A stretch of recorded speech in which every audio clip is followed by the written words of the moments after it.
Kishilarni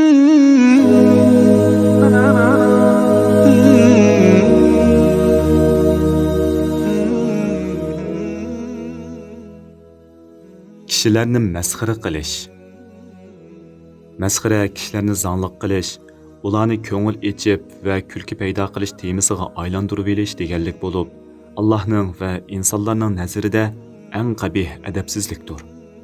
Alloh taolo mundaq degan: Ya ayyuhallazina amanu la yaskhar qawmun min qawmin عسى أن يكونوا خيرا منهم ولا نساء من نساء عسى أن يكن خيرا منهن.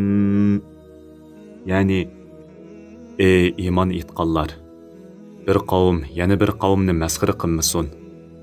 Masxara qilingan qavm masxir qilg'uchi qavmdan yaxshiroq bo'lishi mumkin. Sizlarning oranglardagi ayollarmi o'zaro masxira qilishmasin. Masxir qiling'uchi ayollar masxir qilg'uchi ayollardan yaxshiroq bo'lishi mumkin.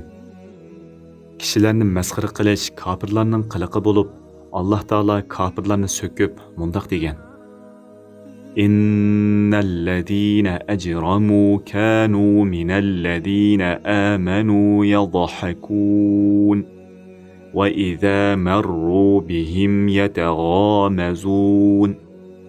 Yani kafirlar haqiqatan müminlarni masxir qilib gülatdi.